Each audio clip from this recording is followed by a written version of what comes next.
Hey guys, welcome to another video from Historic Militaria. Today we're going to be looking at the Polish WZ-6775, which is, I believe, was the last of the steel helmets to be made by the Poles during the Cold War and was used for a fair amount of time afterwards. Then they were surplused out. I'm really not sure if they're still in use in reserve and training units, but they are available here in the States, and they're getting a little bit uncommon, so if you're interested in one of these, might be a good time to snap one up. This is actually a naval version, and you can tell that by the blue-gray paint job that it's got. The first thing you're going to notice about these is their similarity, like most other Eastern Bloc helmets, to the Soviet Ssh40 design, so definitely obviously took some inspiration from that.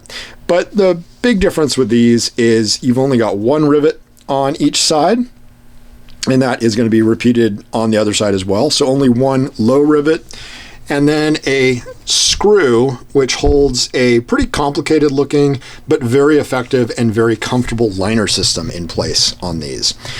Some of these are going to have a Polish eagle in the front. This one obviously does not. I have heard varying reasons of why some do and some don't. Some people say that they were made for export if they don't have the eagle. Others say they don't. This helmet obviously is unissued, just maybe never got stenciled with it. I don't know. I really am just not sure. So if you have a definitive understanding of that, I would love to know in the comments. So drop a comment and tell me. Share your knowledge. And the first thing we notice with these is the liner system is pretty complicated looking. You've got multiple small tongues of leather, which is where your head's going to go, obviously, with a typical drawstring for sizing. You've got a leather chin strap. This one is black, and as I understand it, that denotes naval use if it's black. If this was a gray-blue helmet with a brown leather chin strap, that would be naval infantry, and which is sort of the Polish version of the Marines, but is actually under Army control. You also have a pretty complicated webbing system in here, of just all kinds of webbing and more leather, and just looks like it's a little bit too much, but it really does work, and it's a really, really slick system. Most all Polish helmets are also going to be dated inside and maker marked, which is nice, and this one is no exception. Pull this back, and you can see the HS up there at the top.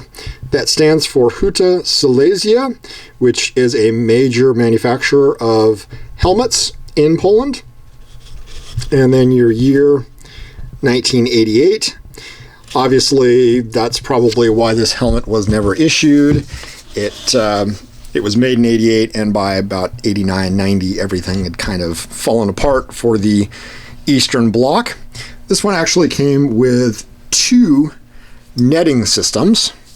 First one is a pretty standard netting system in blue, which obviously goes well with the helmet and is just a typical go on, string it on, nothing too amazing with this one.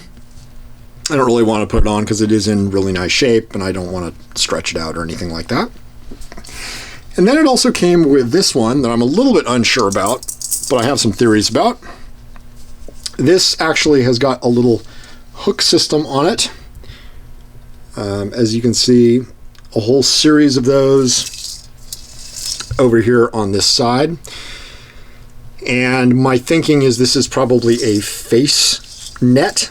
So this would hang on the front of your helmet, down in front of your face, and that would block any facial features or anything like that. You see, like, the Swiss use that on a lot of their jackets. So it's pretty typical. It's not unusual. If that's not what it's used for, and you know, I'd love to know. I'm just honestly not sure. So this is one of those helmets that is pretty cool, pretty hard to find for the naval use. And if you happen to have one or find one, you should probably snap it up if you don't have it. And if you've got one, I'd love to hear about yours. And if you know why some are stenciled and why some are not, I'd love to know that too. Always remember to like and subscribe, and thanks for watching.